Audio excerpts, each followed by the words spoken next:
आप देख रहे हैं वाल्मीकि रामायण भाग 6 एपिसोड 1 समुद्र लंघन।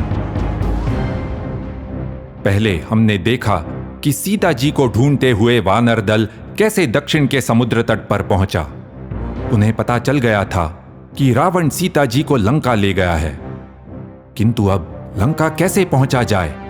100 योजन के समुद्र को कैसे पार किया जाए? किसी में भी यह कार्य करने की क्षमता नहीं थी सिवाय हनुमान जी के। असंभव सा यह कार्य करने के लिए उन्होंने लंका की ओर छलांग लगा दी। और यहां से शुरू होता है रामायण का 5वां कांड, सुंदरकांड। छलांग लगा दी? हनुमान जी ने समुद्र को कैसे पार किया? तैर के या उड़ के? हनुमान जी की इस अद्भुत यात्रा का वर्णन सुंदरकांड के पहले सर्ग में है। पूरी रामायण का यह सबसे बड़ा सर्ग है। इसमें बताया गया है हनुमान जी तैर के लंका पहुंचे थे। लेकिन वाल्मीकि जी की काव्यात्मक प्रतिभा ऐसी है कि हमारे मन में आकाश में उड़ते हुए हनुमान जी की छवि बनती है। किष्किंधा कांड के अंत में हनुमान जी ने कहा था, मैं अपनी भुजाओं से समुद्र का पानी धकेल दूंगा, मैं अपने पैरों से समुद्र पर आघात करूंगा। अब वाल्मीकि जी हमें हनुमान जी के तैरने की तकनीक के बारे में बताते हैं। यह कुछ वैसी ही थी जिसे आजकल बटरफ्लाई स्ट्रोक कहते हैं। अंबरगतौ बाहु प्रसारितौ पंचास्याविव पन्नगौ। हनुमान जी ने अपने दोनों हाथ आकाश की ओर उठाए, तब ऐसा लगा मानो 5 फणों वाले 2 नाग समुद्र से बाहर आए हों। बार बार वे अपना सिर पानी में नीचे करते और फिर बाहर निकलकर मुंह खोलते। पिबन्निव बभौ चापि सोर्मिमालम महार्णवम पिपासुरिव चाकाशम ददृशे स महाकपिः। ऐसा लगता था मानो वे महासागर को पी रहे हों और फिर भी प्यास न बुझने पर आकाश की ओर देखते हों। उनकी आंखें चमक रही थीं। वे समुद्र की लहरों को अपनी छाती से चूर कर रहे थे। सागरस्य ऊर्मिजालानाम उरसा अभिघ्नन्। वे एक एक कर लहरों को इतनी तेजी से पार करते जैसे उन्हें गिन रहे हों, और जैसे जैसे वे आगे जाते पीछे झाग से भरी लहरें छोड़ते जाते। लेकिन वाल्मीकि जी ने हनुमान जी की तैराकी के वर्णन के साथ एक अद्भुत कल्पना भी की है। याद रखिए, पूर्ववृत्तम कथायुक्तम इतिहासम प्रचक्षते। पूर्व काल की घटनाओं का कथायुक्त वर्णन इतिहास कहलाता है। इसमें काव्यात्मक अलंकरण भी होता है। वाल्मीकि जी ने अपनी कल्पना में समुद्र को आकाश की तरह देखा है। वे कहते हैं, हनुमान जी ने लंका की ओर इतनी तेजी से छलांग लगाई कि उसके कारण तेज हवा चल पड़ी। असंख्य फूल झड़कर समुद्र में गिरे। ताराचितम इवाकाशम प्रबभौ स महार्णवः। तो समुद्र ऐसा दिखने लगा जैसे तारों से भरा आकाश हो। और फिर हनुमान जी जब पानी से अंदर बाहर हो रहे थे, तब वाल्मीकि जी कहते हैं, हनुमान जी बादलों में छिपते निकलते चंद्रमा की तरह लग रहे थे। यह यात्रा शक्ति की कठोर परीक्षा थी। सौभाग्य से हनुमान जी को समुद्र के बीच विश्राम के लिए एक टापू मिल गया।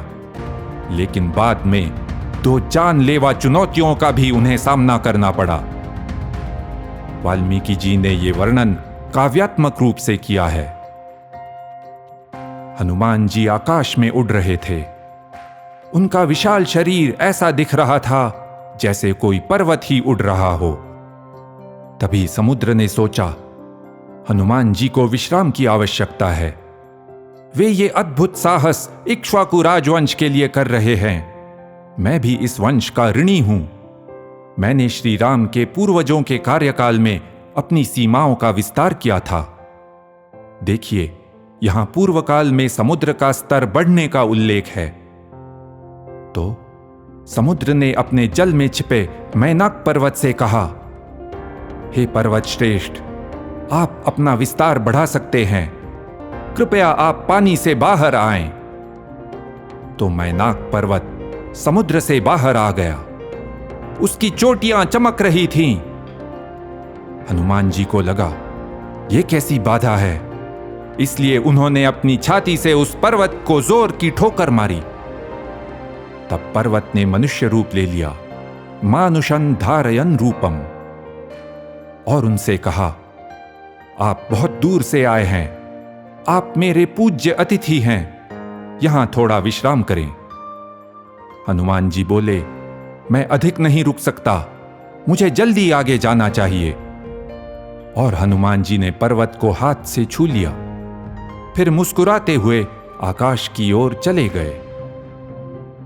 असल में हुआ यूं कि ज्वार भाटे के कारण या लो टाइड के समय रेत का एक टीला समुद्र में उभर आया था। हनुमान जी ने उसी पर थोड़ा विश्राम किया और आगे चल दिए। लेकिन कुछ ही समय बाद हनुमान जी को सुरसा से चुनौती मिली। वो एक विशालकाय नागिन थी। विकराल रूप धारण कर उसने हनुमान जी को जकड़ लिया और बोली, मैं तुम्हें खा जाऊंगी। हनुमान जी ने उसे बताया कि वे लंका क्यों जा रहे हैं, उसे उनके काम में बाधा नहीं बनना चाहिए। लेकिन सुरसा बोली, हे वानर श्रेष्ठ, तुम्हें मेरे मुंह में जाना ही होगा, मुझे ब्रह्मा जी से यह वरदान मिला है। फिर अपना बड़ा सा मुंह खोलकर वो उनके सामने खड़ी हो गई। उसका मुंह 10 योजन चौड़ा था। लेकिन हनुमान जी भयभीत नहीं हुए। उन्होंने भी अपना शरीर उसी के बराबर बड़ा कर लिया। तब सुरसा ने अपना मुंह 20 योजन तक फैला लिया, तो हनुमान जी ने अपने शरीर को 30 योजन तक विस्तार दिया। इस तरह दोनों लगातार बड़े होते गए। अंत में सुरसा ने 100 योजन तक मुंह फैलाया। तब हनुमान जी ने अचानक अपना शरीर अंगूठे के बराबर छोटा किया और फुर्ती से सुरसा के मुंह में घुसे और बाहर निकल आए। फिर वे उससे बोले, तुम्हें मिले वरदान के अनुसार मैं तुम्हारे मुंह के भीतर हो आया। प्रसन्न होकर सुरसा ने उन्हें रास्ता दे दिया। सरल शब्दों में कहें तो हनुमान जी समुद्र के बीच एक भयंकर भंवर में फंस गए थे। बार बार उन्होंने तैर के बाहर निकलने की कोशिश की, लेकिन पानी का वेग उन्हें अंदर खींच लेता। बाहर निकलने का कोई रास्ता नहीं मिल रहा था, तो वे सीधे भंवर के केंद्र बिंदु में पानी के अंदर चले गए और फिर दूर बाहर निकले। हनुमान जी द्वारा शरीर बढ़ाने और घटाने को हमें शब्दशः नहीं लेना चाहिए। आकार बढ़ाने का अर्थ है अपना निश्चय और बल बढ़ाना और अधिक प्रयास करना, जबकि शरीर घटाने का मतलब है चपलता और फुर्ती दिखाना। वाल्मीकि जी ने यहां योग सिद्धियों का कोई उल्लेख नहीं किया है। और सोचो, अगर हनुमान जी सच में अपना शरीर 100 योजन तक बढ़ा सकते, तो फिर उन्हें उड़ने या तैरने की जरूरत ही क्या थी। वे तो एक कदम से ही समुद्र लांघकर लंका पहुंच जाते। सुरसा से निपटकर हनुमान जी आगे बढ़े। अचानक उनके रास्ते में और एक रुकावट आ गई। किसी ने उनकी परछाई पकड़ ली। अब वे आगे नहीं बढ़ पा रहे थे।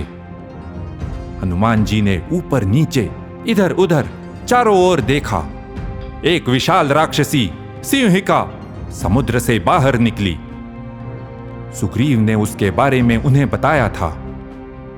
हनुमान जी ने फिर अपना शरीर बढ़ाया। सिंहिका भी अपना विशाल मुंह खोलकर उनके सामने आई। तभी हनुमान जी फुर्ती से अपना शरीर छोटा कर उस राक्षसी के मुंह में घुस गए। उन्होंने जोर से अंदर आघात किए और मुंह बंद होने से पहले बाहर आ गए। ये प्रहार जानलेवा था। सिंहिका की जान निकल गई और उसका मृत शरीर पानी में गिर पड़ा। असल में एक समुद्री मगरमच्छ ने हनुमान जी को पानी में नीचे से पकड़ लिया था। हनुमान जी ने अपने आप को उससे छुड़ाया। तब उसने दूसरी बार सामने से उन पर वार किया। इस बार हनुमान जी ने तेजी से उसके मुंह में आघात करके उसे मार डाला। वैसे भारत के पूर्व में और दक्षिण पूर्व एशिया के समुद्र में आज भी ये विशाल समुद्री मगरमच्छ पाए जाते हैं। उनकी लंबाई 10 से 20 फीट तक होती है। सिंह के समान ये भी अन्य प्राणियों का शिकार करते हैं। इसीलिए वाल्मीकि जी ने इस मगरमच्छ को सिंहिका कहा है। फिर कुछ ही समय बाद हनुमान जी लंका के तट पर पहुंच गए। उन्होंने असंभव को संभव कर दिखाया था। परम समासाद्य समुद्र तीरम परैहि अशक्यम। सच में वे पवन देव के पुत्र थे, उन्हें रोकना असंभव था। कैसा अद्भुत कार्य, कैसी अद्भुत कथा।